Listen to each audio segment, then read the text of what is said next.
राधे राधे महाराज जी, आपके चरणों में कोटि कोटि प्रणाम। महाराज जी, मेरे को 17 साल से मानसिक रोग है, जिसके कारण मेरी दवाइयां भी चल रही हैं। डॉक्टर के कहने पर मैंने हस्तक्रिया भी शुरू कर दी और तब से ही कर रहा हूं। दवाइयां न लेने पर थोड़ा एग्रेसिव हो जाता हूं, काम करने का भी मन नहीं करता, नहीं आत्मविश्वास रहा है, हर समय खाने का ही मन होता है। वो डॉक्टर है।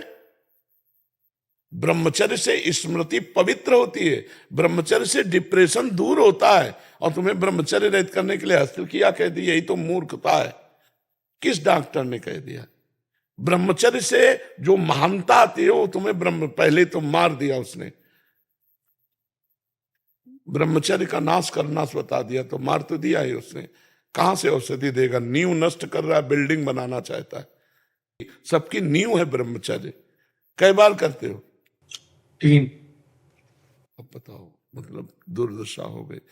3 बार किसी स्वस्थ आदमी को हस्तमय तुम बता दो, अगर 2-4 महीने में डिप्रेशन ना आने लगे तो हमें बता देना, तुम डिप्रेशन से दूर हो गए। अरे ब्रह्मचर्य वीर नाश और उसकी दिमागी स्थिति को पुष्ट करना चाहते हो वीर नाश करके, जबकि वीर से दिमागी स्थिति पुष्ट होती है। खून को मथ करके वीर बनता है। एक मनोवाह नाड़ी है अंदर, संचालित हो जाती है। कहीं वीर नहीं पूरे शरीर में, किसी डॉक्टर से पूछ लेना। जैसे पित्त की थैली, ऐसे कोई वीर की थैली नहीं है। वो रक्त को गर्म करके तत्काल वीर बनाती है। जैसे वात्सल्य से भर करके गाय के खून से दुग्ध बनता है। बछड़ा ना हुआ हो, फिर दूध निकालो थन से, भला हमें बताओ कि 5 लीटर निकला, उसी रक्त से बनता है दूध। ऐसे ही मनुष्य के शरीर में एक नाड़ी है, मनोवाह नाड़ी। हस्त मैथुन आदि के द्वारा अपनी जनेंद्री को गर्म करते हैं तो मनोवाह नाड़ी संचलित हो जाती है, पूरे खून से निकालती है पूरा सप्तम धातु वीर्य को। दिन में 3 बार। बताओ, गजब कर दिया। अब क्या जीवन रह जाएगा? कोई काम करने का मन नहीं होता, आत्मविश्वास एकदम हिल गया है। आज से पहली बात बंद करो, हस्त मैथुन बंद करो, ठीक है? खुली हवा में सुबह 2-3 किलोमीटर दौड़ो, सात्विक भोजन करो, हरी पत्ती वाला अधिक भोजन करो और राधा नाम जप करो। और 1 महीना बाद हमारे पास आना, बताना आके तुम। ये तो हम तुमको बताया है, मूल बात है। हमने जो तुमको कहा वो करके देखो। तुम्हें जैसे हम आपको आदेश करें जाओ यमुना स्नान करो जाके, तो अब तुम हमारी ताकत से यमुना स्नान करके आओगे। उसमें हम केवल कह ही नहीं दिया है, तुम ठीक हो जाओगे। ठीक है, बिल्कुल। और आप 2-3 किलोमीटर जितना दौड़ सकते हो उस रफ्तार से दौड़ो और सात्विक भोजन पाओ। सात्विक भोजन का मतलब कोई मांस मदिरा ये सब चीज नहीं होनी चाहिए। हरी सब्जियां हैं, दाल है, रोटी है, पाओ और सत्संग सुनो और राधा नाम जप करो। 1 महीने में हमें बताना कि तुम ठीक हो रहे हो कि नहीं, तुम्हें कैसा लग रहा है। 1 महीने हस्तमय तुम मत करना आज के बाद, ठीक है?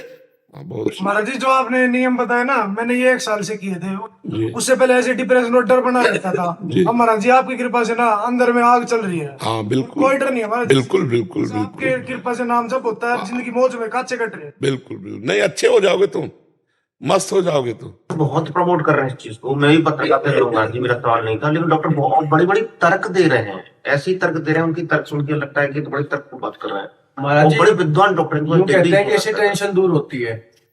तुम्हारी दूर हुई? नए नए लड़कों को बर्बाद कर रहे हैं, छोटे छोटे बच्चों को बर्बाद कर रहे हैं। हम किसी को भी ये बात कह रहे हैं कि अगर आपको डॉक्टर की बात माननी है तो 2 महीने आप कीजिए और रिजल्ट लिखिए, और 1 महीने ब्रह्मचर्य से रहिए, उसका रिजल्ट लिखिए। आपको खुद पता चल जाएगा कि बात किसकी सत्य है। यहाँ सैकड़ों बच्चे ऐसे आए जो की स्थिति में पहुंच चुके हैं हस्तमैथुन के द्वारा। महाराज जी, कभी आपका वीडियो जब ब्रह्मचर्य के ऊपर डालते हैं तो मतलब हजारों की संख्या में ऐसे कमेंट्स आते हैं कि हम तो मतलब बर्बाद हो गए हस्तक्रिया करने पे, और ऐसे भी आते हैं जिन्होंने छोड़ दिया है कि उनका जीवन में कैसे परिवर्तन। कितनी गंदी बात के लिए ये डॉक्टर उत्साहित करते हैं, कितनी गंदी बात के लिए प्रमोट कर। ऐसे ही महाराज, जैसे यहाँ सवाल पूछा गया है, ऐसे ही वहां सवाल पूछा उससे, तो उसने कहा कि ये तो सही है, करना चाहिए। अब कलयुग बढ़ेगा कैसे, लोग नष्ट कैसे होंगे? इसी से नष्ट होंगे। जब बड़े स्तर से ये बातें प्रचार प्रसार की जाएंगी तो यही होंगे। लड़के ने बताया कि फिल्म से उत्साह बना हस्तमैथुन करने का। जब हस्त क्रिया से हम घर्षण करते हैं तो मूत्रेंद्रिय की जो नस नाड़ियां होती हैं वो इस कोट की हो जाती है कि कुछ दिन के बाद फिर वो संतान उत्पन्न करने की क्षमता ही नष्ट हो जाती है। जरा सा चिंतन हुआ वीरपात हो गया, जरा सा छुए वो वीरपात हो गया। जो गृहस्थी धर्म वो उसकी योग्यता ही खो देता है।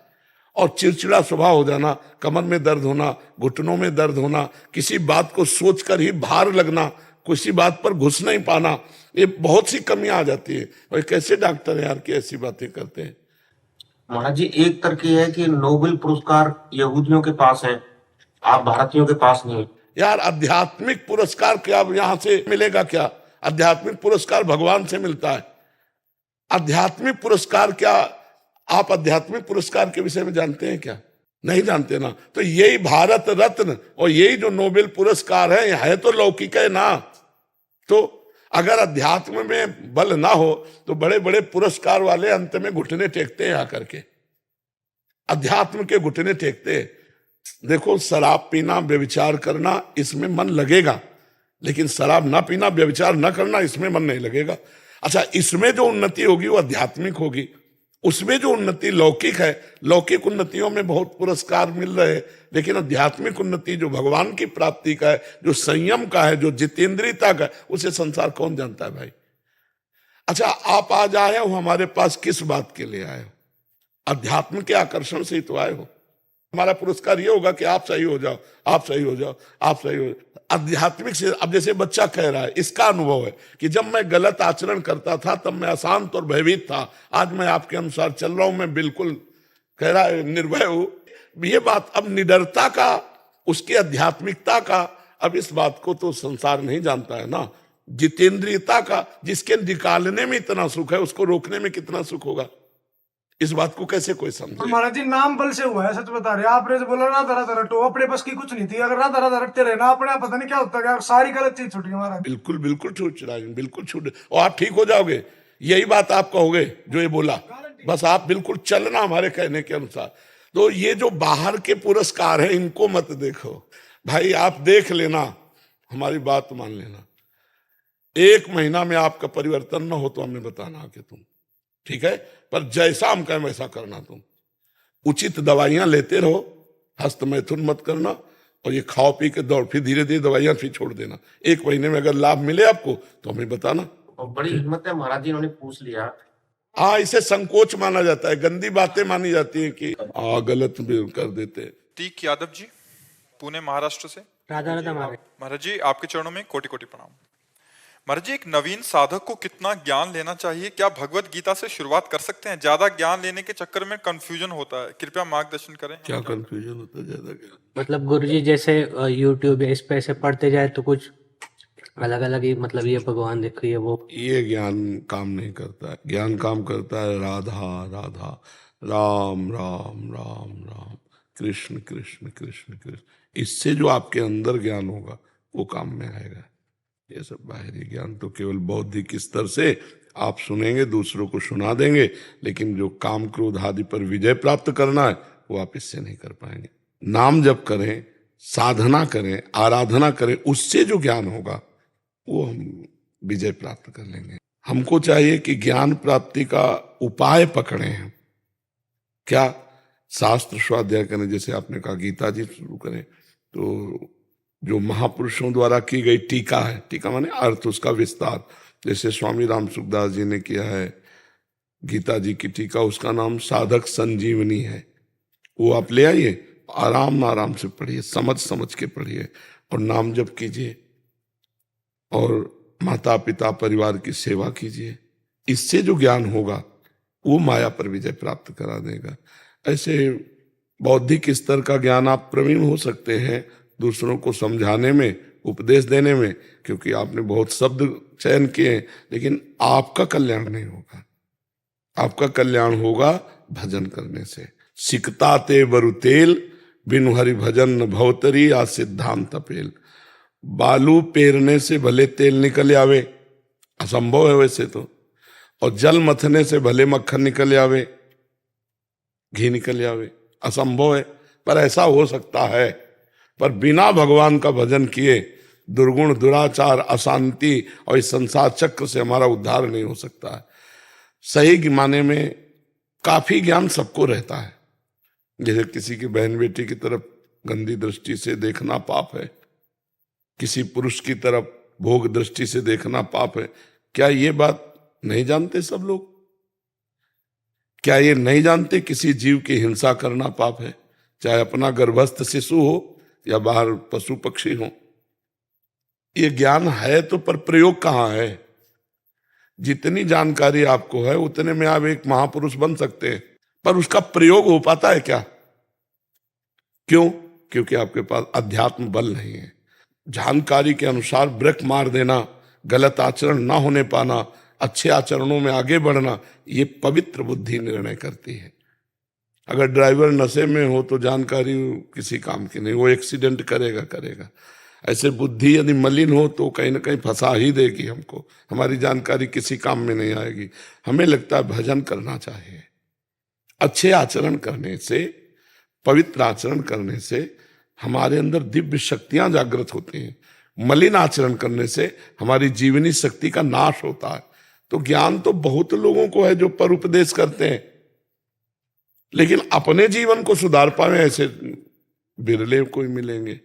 तो ज्ञान तो वही है जो अपने जीवन को सुधारा जा सके, और वो ज्ञान आएगा शास्त्र, स्वाध्याय, भजन। तो उसमें जो बात पकड़ में आई उसको चलो, तब तो ज्ञान। केवल दूसरे को सुना दिया सुन करके तो क्या ज्ञान? भजन करने से बच्चा बात बनेगी। नाम जप करो गीता जी का। और हम आपसे प्रार्थना करेंगे कि जैसे गीता प्रेस से है, भाई जी हनुमान प्रसाद पोद्दार जी की कुछ वाणियां, राधा बाबा की वाणियां, ये ले लो। छोटी छोटी पत्रिकाएं, बहुत ज्ञान मिलेगा उनमें, और सच्चा ज्ञान मिलेगा जिससे आपका उद्धार हो जाएगा, आप एक अच्छे बन जाएंगे। ठीक है जी। जानकी जी ऑस्ट्रेलिया से। श्री हरिवंश महाराज जी। महाराज जी आपके चरणों में कोटि कोटि प्रणाम। महाराज जी, संसार में रहते हुए संसार को कैसे भूल जाएं? भगवान की स्मृति में जब लगोगे तो ये सामर्थ्य भगवान के नाम में है कि संसार में रहते हुए संसार का विस्मरण हो जाए। क्योंकि संसार है नहीं, भास रहा है। जैसे दूर रस्सी पड़ी हो और उसमें सांप का भ्रम हो जाए हमें, तो जब तक टार्च के द्वारा हम उसको देख नहीं लेंगे तब तक वो भ्रम हमको बना रहेगा। और एकाग्रता से हम देखेंगे तो ऐसा लगेगा वो चल रहा है, एकाग्रता से देखेंगे तो लगेगा वो फन भी काट रहा है। तो हम जैसी जैसी भावना करते जाएंगे वैसा वैसा वो रस्सी में हमें सांप दिखाई देगा। लेकिन जो ही टार्च पड़ी, असलियत खुल गई कि नहीं, सांप नहीं था, ये तो रस्सी ही थी। तो ऐसे ही संसार नहीं है, एक भगवान ही अपने आप को सब रूपों में किए हुए हैं। वासुदेवास्वरमित सा महात्मा सुदुर्लभा। जो सर्वत्र भगवान का दर्शन करता है ऐसा महात्मा दुर्लभ है। तो सर्वत्र हैं भगवान, पर दिखाई देता है स्त्री पुरुष, अच्छा बुरा, नीच उत्तम अधम। जैसे वो है रस्सी, पर दिखाई दे दूर से सांप पड़ा हुआ। तो अब हमको ज्ञान रूपी प्रकाश चाहिए। जब ज्ञान रूपी टार्च पड़ेगी तब सब में दिखाई देगा, सब में उसी का रूप समाया। कौन है अपना कौन पराया? नहीं, गोरे उसके, काले उसके, पूरब पश्चिम वाले उसके, सब में उसी का नूर समाया। कौन है अपना कौन पराया, वो ज्ञान दृष्टि से दिखाई देता है।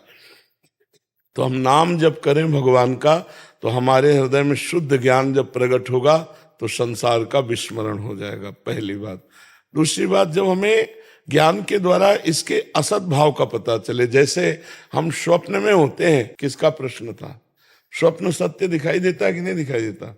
लेकिन हम जब जगते हैं तब स्वप्न सत्य दिखाई देता है, माना कि नहीं? जब हम स्वप्न में थे तब उसे झूठा नहीं कह सकते, उसे सत्य सा लगता है। कोई प्यार करता है तो प्यार करता लगता है, कोई मारता है तो मारता सा लगता है। लेकिन जब हम जगे तब हमको पता चला कि वो झूठा था। ऐसे ही अभी हम मोह निद्रा में सो रहे हैं, अज्ञान में हैं। जहां हमारे अंदर ज्ञान प्रकाशित हुआ तब लगेगा ये सब झूठा है, इसमें जो सत्य है वो श्री भगवान है। तो जैसे हमने स्वप्न को देखा कि वो झूठा, अब उसकी ज्यादा याद नहीं आएगी क्योंकि उसका महत्व तो नहीं रहा, यार सब झूठा है। ऐसे उमा का हूं मैं अनुभव अपना, सत हरि भजन जगत सब सपना। ये पूरा संसार भगवान शिव कह रहे हैं ये स्वप्नवत है। पर ये कब पता चलेगा? जब आप भजन के द्वारा ज्ञान में जगेंगे तब। अभी तो अज्ञान में ही है, तो आपको तो सत्य दिखाई ही देगा। जब आप भजन करेंगे, भजन के बल से इसके सत्यत्व भाव का नाश होता है, तब दिखाई देता है। जैसे गोस्वामी तुलसीदास जी देख रहे हैं, सिय राम मैं सब जग जानी, करहूं प्रणाम जोरी जुग पानी। साहित्य कथा। इसमें कोई संदेह नहीं कि बानो ने डूबकर आत्महत्या कर ली थी। शोक से पागल होकर कप्तान उसकी साड़ी की छाती से चिपटाए फिरता रहा, किंतु मर्द की जवानी जाड़े की भयंकर लंबी रात के समान है, जो काटे नहीं काटती। एक ही साल में उसका फिर विवाह हुआ। अब के ताऊ और पिता ने खूब ठोक पीट कर बहू बाटी, ऊंची आगली गोरी और MA पास। कप्तान की न्यायी पत्नी के पिता के मेजर जनरल 40 तमगे लगाकर उन्होंने कन्यादान किया, तो कप्तान बेचारा सहम कर रहा था कि भ्रा इकलौती लड़की थी। फिर दुर्जू की बीवी थी, जो बादशाह की घोड़ी से कम नहीं होती। उसके 100 नखरे उठाना, कप्तान हंसना, खिलखिलाना और मौज मस्तियाँ सब भूलकर रह गया। 4 साल के कप्तान को 2 बेटे और 1 बेटी देकर प्रभु ने धन स्वयं और ध्यान लगाया। 16 सालों के कप्तान के बैंक बैलेंस में रुपयों और नोटों की मोटी तह जमाकर दोनों नैनीताल घूमने आए। कप्तान की थोड़ी सी नोद निकल आई थी। चेहरा अभी भी मस्ताना था, पर मूंछों में अब वह ऐंठ नहीं रह गई थी। कनपट्टी के आसपास बाल सफ़ेद हो चले थे। 2 जवान लड़कों को कमीशन मिल गया था। बेटी मिरांडा हाउस में पढ़ रही थी। नैनीताल आकर कप्तान ने दिल के एक टीस सी उठी। काठगोदाम से चलकर गोड़िया दिखा और वह गुमसुम सा हो गया। नैनीताल के ग्रांड होटल में दोनों टिके। प्रभा बोली, चलो डार्लिंग, पहाड़ का इंटीरियर घुमा जाए। भुआवी चले। चिकन सैंडविच, रोस्ट मुर्गा और करवा कर उसने अपनी फिएट गाड़ी बुलवाई और छोड़ी। बगल में दामी चंदेरी साड़ी और बिना बाहों के ब्लाउज से अपने मांस शरीर की ओर दमक बिखेरती प्रभु पेड़ी बैठी। भुआली की एक छोटी सी दुकान देखकर प्रभा ने गाड़ी रुकवा दी। इसी दुकान के आज एकदम पहाड़ी स्टाइल में कलाई के गिलास में चाय पियेंगे हनी, वह बोली। कप्तान अब मेजर था। मेजर की डिग्गी कहाँ जाएगी, वह बोला, भाड़ में, कहकर प्रभा अपनी पेंसिल हिलाकर की चूतिया चटकाती दुकान में घुस गई। काठ की एक बेंच धूम और कालिक से काली पड़ गई थी। उसी को झटक कर दोनों बैठे गए। पहले कुछ देर तो पहाड़ी खूब गर्म हो। गिलास चाय लाओ प्रधान, मेजर ने पहाड़ी में कहा और दुकानदार का मुंह खुला ही रह गया। ऐसी अंग्रेजी में बोलने वाला अनोखा जोड़ा पहाड़ी कैसे हो गया, वह सोचते लगा। वह चाय बना ही रहा था कि अलख अलख करते वैष्णवियों के दल ने भीतर घुसकर दुकान घेर ली और हो गुरु भल छा भल छा भल छा भल कहकर वैष्णवियों ने हेड़ ने बड़े प्रभुत्वपूर्ण स्वयं से 16 गिलास चाय का ऑर्डर दे दिया। हेड़ वेड़वी बड़ी ही मुखर और मर्दानी थी। इसी से शायद मर्दाने